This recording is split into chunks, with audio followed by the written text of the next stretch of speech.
Crusades had already shaken the medieval world.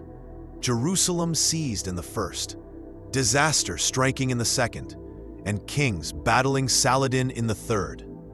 But the Fourth Crusade would break the pattern.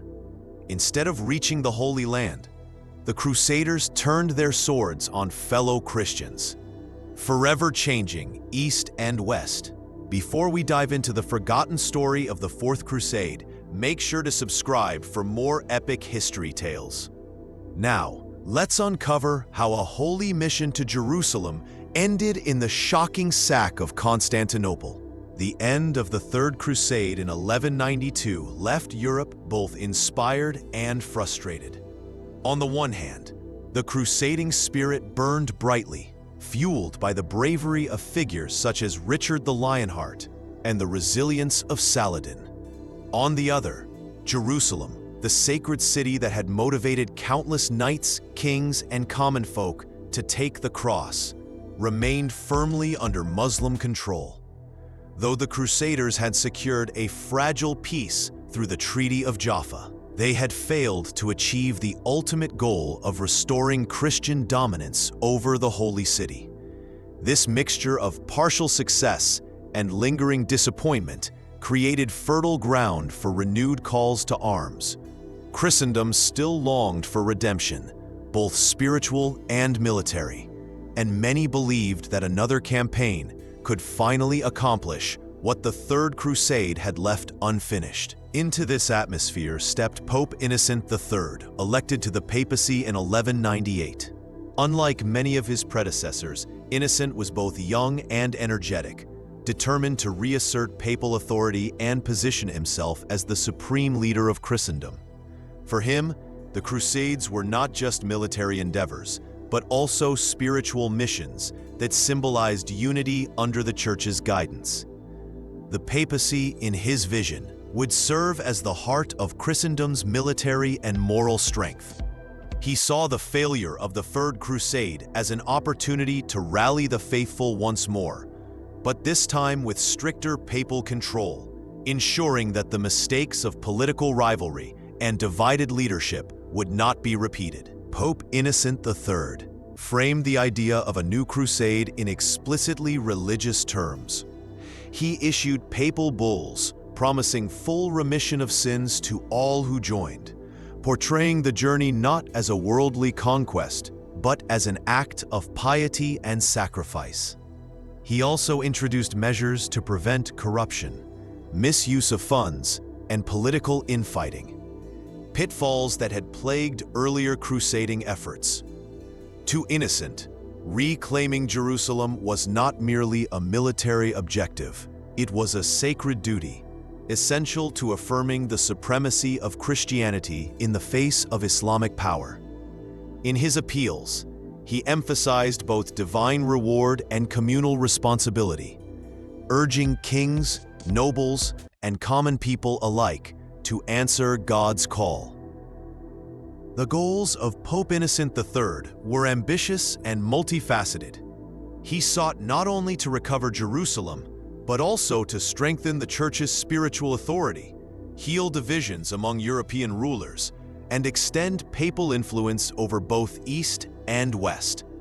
The Crusade, as he envisioned it, would serve as a grand unifying project, channeling the restless energies of Europe's knights and barons away from internal wars and toward a common cause under papal leadership. By redirecting violence outward, Innocent hoped to restore peace in Europe while elevating the Church's standing across Christendom. Thus, the calling of the Fourth Crusade was both a continuation of the crusading tradition and a new experiment in papal leadership. While its stated aim remained a liberation of the Holy Land, the crusade would soon take an unexpected and dramatic turn, one that revealed the complex intersection of faith, politics, and ambition. Instead of fulfilling Innocent III's grand vision, the Fourth Crusade would become infamous for its diversion to Constantinople, forever altering relations between the Latin West and the Byzantine East. Background to the Crusade. To understand why the Fourth Crusade was launched, it is important to look at the religious, political, and economic climate of Europe after the Third Crusade. Although the previous campaign had regained some important coastal cities like Acre and Jaffa, it had failed in its most critical mission, the recovery of Jerusalem. The loss of the Holy City remained a wound in the Christian imagination, a symbol of incomplete redemption and divine judgment. The failure of the Crusaders to achieve their ultimate goal left many in Europe with a sense of unfinished business, fueling the idea that another expedition was not only desirable, but necessary for the salvation of Christendom. Religious motivations. At the heart of the crusading spirit lay the promise of spiritual reward. Pilgrimage to the Holy Land was already seen as an act of deep devotion. But the Crusades went a step further. They offered indulgences and full remission of sins for those who took the cross. For knights and warriors burdened by a life of violence, this was an opportunity for spiritual cleansing. The Church reinforced the belief that fighting for Jerusalem was not just warfare, but a sacred duty, a way of earning eternal salvation. The growing emphasis on penitence and divine reward made the crusading movement particularly appealing to all classes of society, from peasants seeking God's grace to nobles seeking a holy legacy. Political motivations. The Europe of the late 12th century was deeply fragmented. Powerful monarchs such as Richard the Lionheart of England and Philip II of France had clashed during the Third Crusade, and their rivalries weakened the campaign's unity. After their return, tensions between European powers continued, often erupting into wars among Christian kingdoms themselves. For Pope Innocent III, a renewed crusade provided a chance to redirect this destructive energy outward. By uniting Europe's warring rulers under one holy cause, the papacy hoped to impose a measure of peace at home while consolidating its own authority. The crusade thus became a tool not only for recovering Jerusalem, but also for reordering European politics under papal guidance. Economic motivations. Beyond religion and politics, there were clear material incentives that motivated participation in the Crusades. Italian maritime republics like Venice, Genoa, and Pisa saw opportunities to expand their trading networks across the Mediterranean.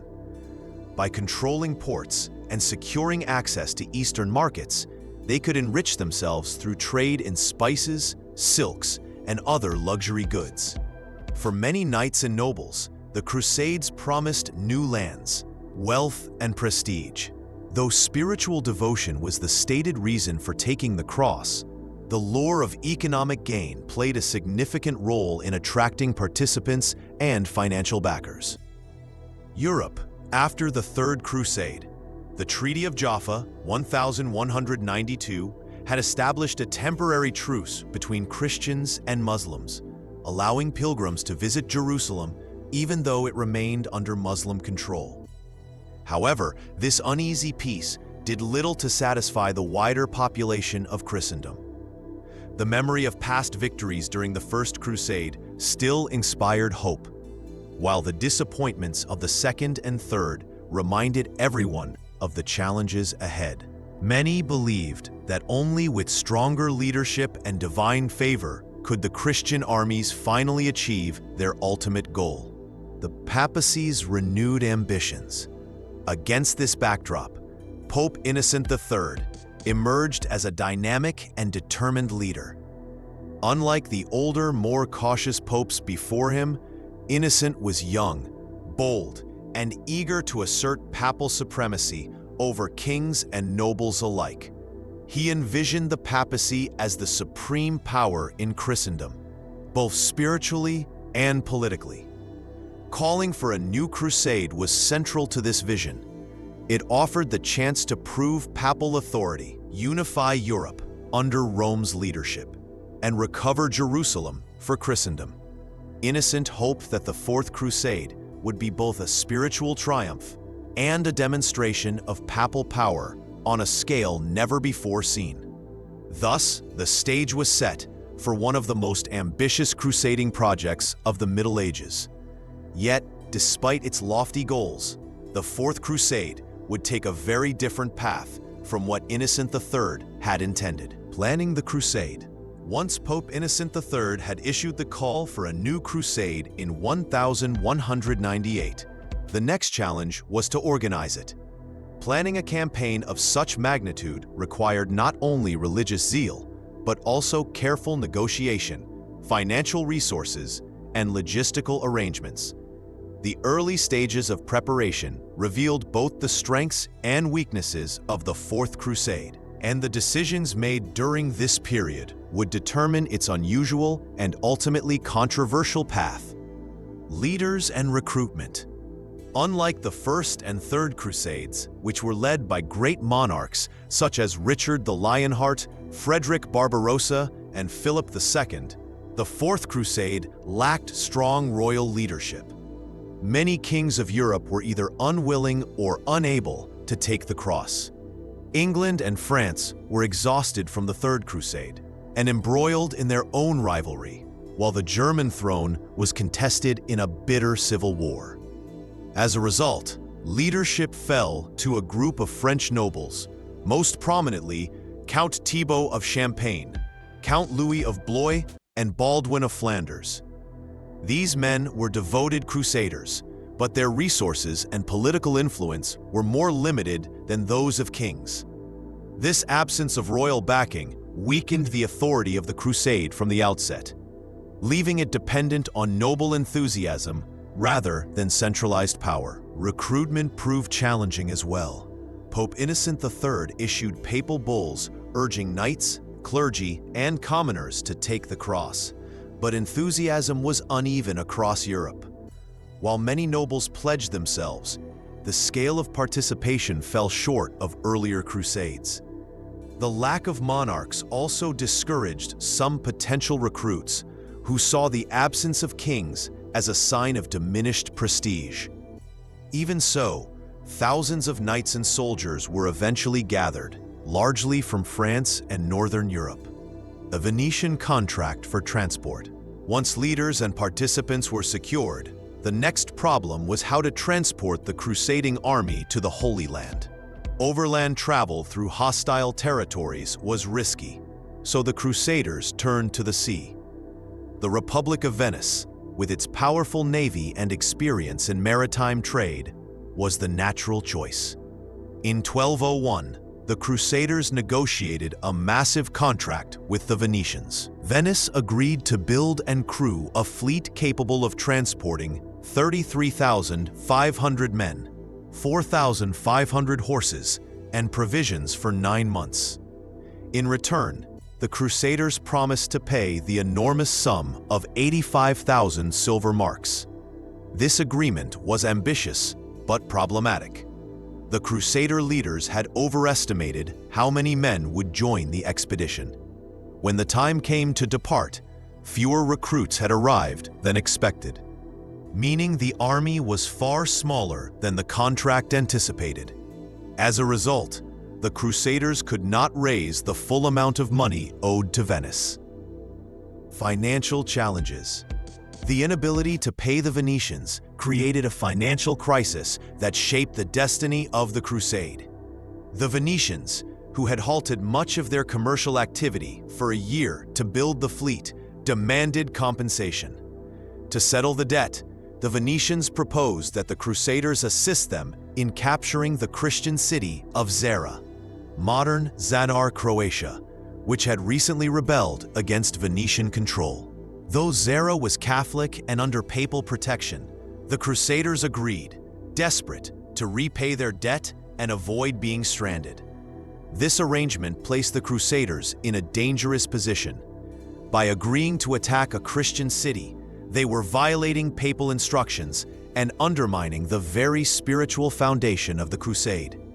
Pope Innocent III condemned the attack and even excommunicated the Crusaders involved, though he later lifted the sentence to keep the movement alive.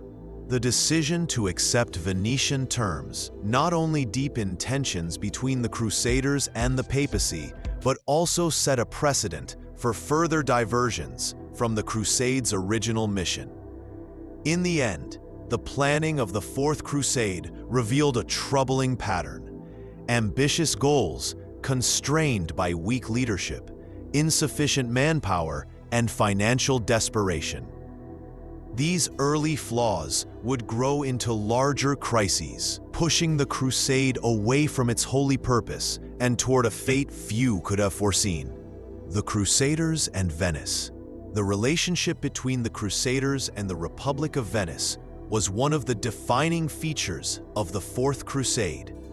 What began as a practical arrangement for transport soon evolved into a relationship of dependence, with Venice exerting decisive influence over the Crusade's direction. The debt owed to the Venetians, combined with their shrewd political maneuvering, shifted the course of the expedition away from its original goal of Jerusalem and toward targets that served Venice's commercial and territorial ambitions. The debt problem. When the leaders of the Crusade contracted with Venice in 1201, they assumed that tens of thousands of crusaders would respond to Pope Innocent III's call. The Venetians prepared an enormous fleet for 33,500 men and 4,500 horses, halting much of their regular trade for a year to meet the Crusaders' needs. But when the time came to depart in the summer of 1202, far fewer Crusaders arrived than expected, closer to 12,000. This shortfall created a financial disaster. The Crusaders had pledged to pay 85,000 silver marks for the fleet, but with fewer participants, they could raise only about half that amount. The Venetians, having invested heavily in the project, refused to let the Crusaders depart until the debt issue was resolved. This created a serious dilemma. The army could not sail without Venetian ships, and abandoning the fleet would mean the end of the crusade before it even began. The Crusaders were effectively trapped, financially and logistically dependent. Venice's influence over the Crusade's direction. Dogged by the debt crisis, the Venetians saw an opportunity to turn the crusade toward their own strategic interests. Enrico Dandolo, the aging but astute Doge of Venice, offered a solution. If the Crusaders helped Venice recapture the Adriatic port of Zara, modern Zadar, Croatia, the debt would be reduced. Zara had once been under Venetian control, but had rebelled and placed itself under the protection of the King of Hungary. Venice sought to reassert dominance over the city, both to secure a valuable trading hub and to send a clear message about Venetian power in the Adriatic. The proposal placed the Crusaders in a moral and political quandary. Attacking Zara meant turning their weapons against a fellow Christian city, one that was under the protection of King Emmerich of Hungary, himself a crusader who had taken the cross. Pope Innocent III strictly forbade such an action, warning the Crusaders that assaulting a Christian city would bring grave consequences. Yet the Crusaders were desperate, bound by debt and lacking alternatives. Many leaders felt they had little choice but to comply with Venice's demand. The attack on Zara, 1202. In November 1202, the Crusader fleet, alongside Venetian forces, laid siege to Zara. The city fell after a brief resistance, and the Crusaders occupied it, marking the first major diversion from their holy mission. The sack of Zara was not only a military act, but also a symbolic turning point. It revealed how economic and political pressures could redirect the crusade away from its spiritual objectives. The consequences were immediate. News of the attack reached Rome, and Pope Innocent III responded with outrage. He excommunicated both the Venetians and the Crusaders involved in the assault. While the excommunication was later lifted for the majority of the Crusaders, to keep the crusade alive, the Venetians remained under papal censure. The moral authority of the crusade had been badly damaged, and doubts spread about whether the expedition still had God's blessing. The attack on Zara illustrated the growing dominance of Venice over the Crusade. What had begun as a papally inspired mission to reclaim Jerusalem was now being reshaped by the commercial interests of a maritime republic. This episode foreshadowed the even greater diversion to come, the March on Constantinople, which would define the Fourth Crusade and forever change the relationship between East and West. The diversion towards Constantinople. The capture of Zara in 1202 marked a troubling shift in the Crusade's direction.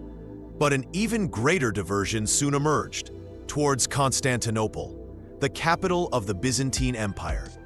This redirection was not the result of papal planning, but of Byzantine political intrigue and the Crusaders' mounting dependence on Venetian influence. Byzantine politics and the role of Prince Alexios Angelos. At the time, the Byzantine Empire was ruled by Alexios III Angelos, who had seized the throne from his brother Isaac II in 1195. Isaac's young son, Prince Alexios Angelos, had fled into exile, seeking Western support to restore his father. In 1202 to 1203, Prince Alexios made contact with the Crusaders, promising vast rewards if they would aid him in reclaiming the throne.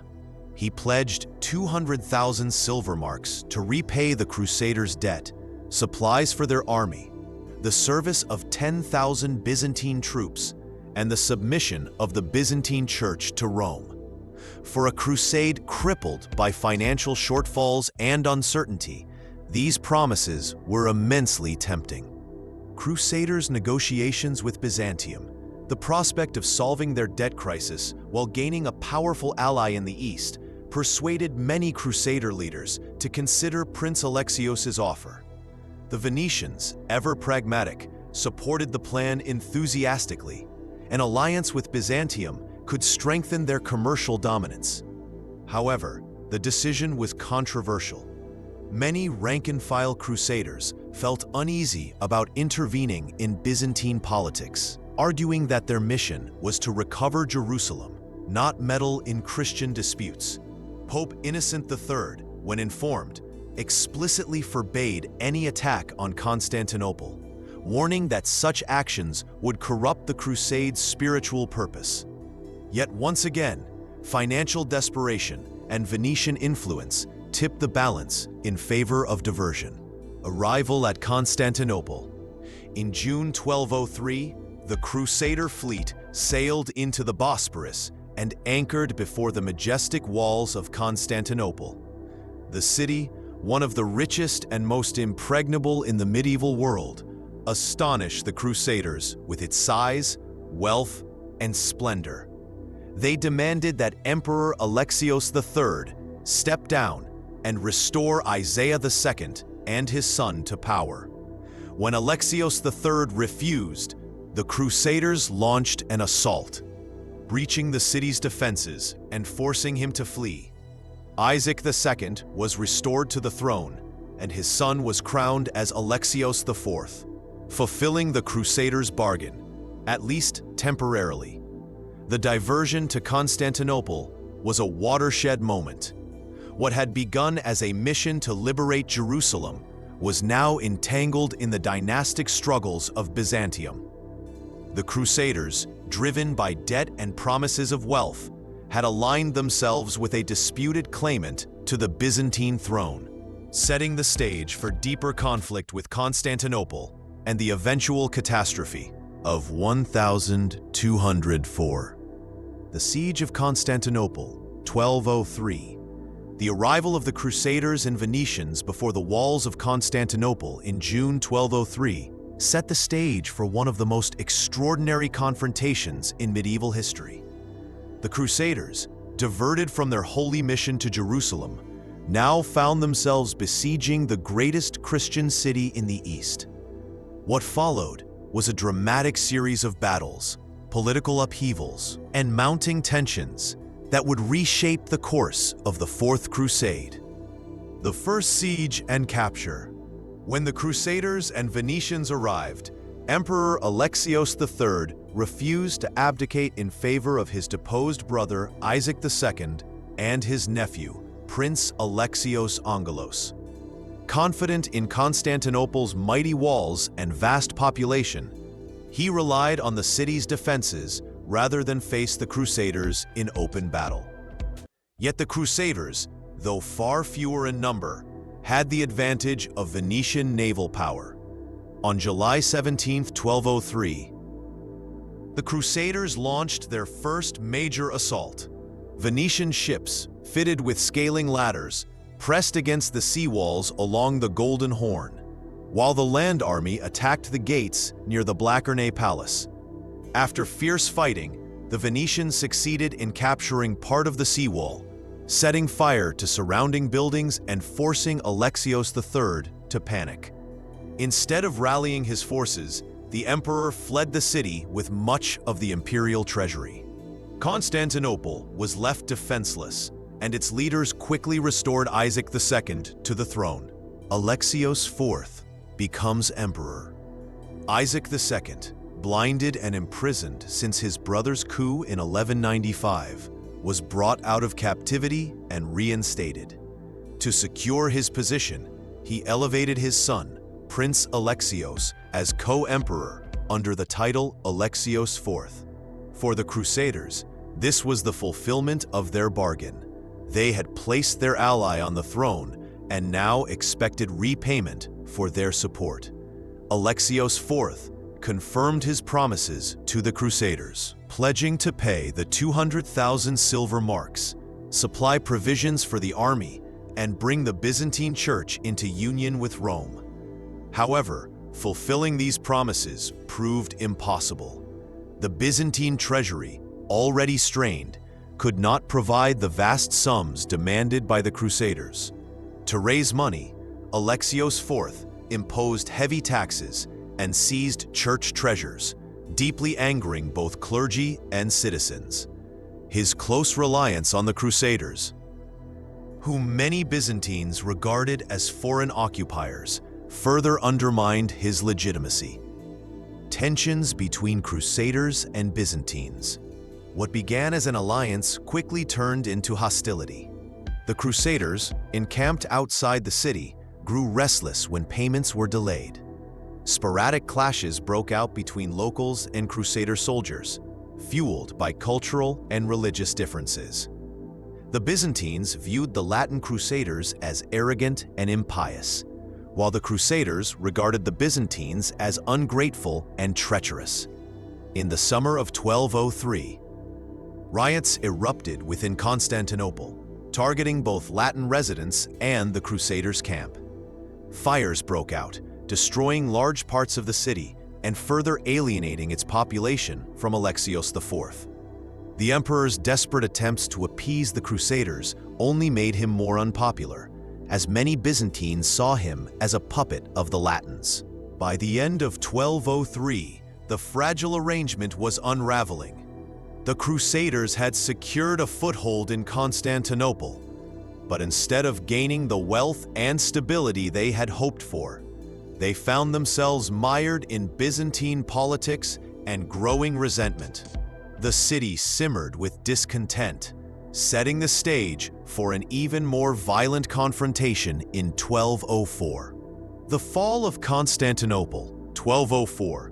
By early 1204, the uneasy alliance between the Crusaders and the Byzantines had collapsed completely. Emperor Alexios IV, unable to fulfill his financial promises, faced widespread opposition from his people. In January, a palace coup deposed him, and a new emperor, Alexios V Doukas, known as Mortsouphlos, seized power. Unlike his predecessors, Alexios V was determined to resist the Crusaders and expel them from Byzantine territory. His hostility ended all hope of reconciliation and set the stage for a second and final siege of Constantinople. The Second Siege. The Crusaders, already weary of broken promises and internal divisions, now faced open defiance from the Byzantine throne. Pope Innocent III had explicitly forbidden attacks on Christian cities, but the Crusaders argued that Alexios V was a usurper and an enemy who had murdered their ally, Alexios IV. This reasoning, combined with Venetian influence and the desperate need for wealth, convinced the army to assault the city once more. On April 9th, 1204, the Crusaders launched their first assault, which was repelled by the defenders. Undeterred, they regrouped, and on April 12th, they struck again. Venetian ships, outfitted with siege towers and boarding planks, managed to breach sections of the seawalls, while the Crusaders attacked by land. After fierce fighting, the defenders broke, and the Latins stormed into the city. Alexios V fled, leaving Constantinople to its fate. The sack of the city. Violence, plunder, destruction. What followed was one of the most infamous episodes in medieval history. The Crusaders, once sworn to defend Christendom, unleashed 3 days of unchecked violence upon one of Christianity's greatest cities. Soldiers looted palaces, churches, and homes, seizing vast treasures of gold, silver, and relics. Priceless works of art, manuscripts, and icons were either destroyed or carried off to the west. The Venetians, in particular, enriched themselves by seizing relics and treasures that would later adorn the churches of Venice, most famously St. Mark's Basilica. The violence was not limited to material plunder. Contemporary sources describe horrific scenes of brutality. Civilians killed, women and nuns assaulted, and holy places desecrated. Even the great Hagia Sophia, the jewel of Byzantine Christendom, was defiled, its sacred altars looted, and its treasures carried away. For the Byzantines, the sack was not only a material catastrophe, shock across Christendom. The fall of Constantinople in 1204 sent shockwaves across the Christian world. Instead of recovering Jerusalem, the Crusaders had destroyed the greatest Christian city in the East.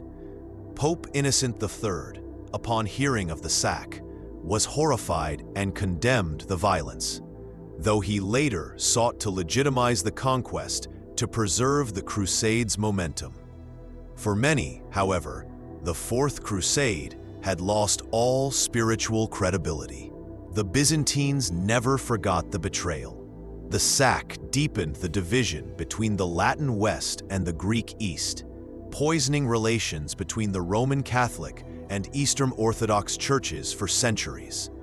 The Byzantine Empire itself was shattered, replaced by the Latin Empire of Constantinople, which proved weak and short-lived. Although the Byzantines would eventually reclaim their city in 1261, the empire never fully recovered from the devastation of 1204.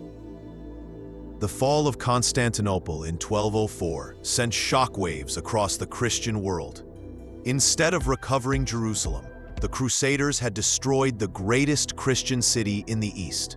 Pope Innocent III, upon hearing of the sack, was horrified and condemned the violence, though he later sought to legitimize the conquest to preserve the Crusade's momentum. For many, however, the Fourth Crusade had lost all spiritual credibility. The aftermath of the Fourth Crusade. The capture and sack of Constantinople in 1204 did not mark the end of the Fourth Crusade, but the beginning of a new political order in the Eastern Mediterranean. Instead of restoring the Byzantine Empire or advancing toward Jerusalem, the Crusaders and Venetians carved out new states from the ruins of Byzantium, reshaping the region's political and economic landscape. Creation of the Latin Empire. In May 1204, the Crusaders elected Baldwin of Flanders as emperor, establishing the Latin Empire of Constantinople. Modeled on Western feudal principles, this new state claimed authority over the former Byzantine Empire, but in practice controlled only Constantinople and surrounding regions.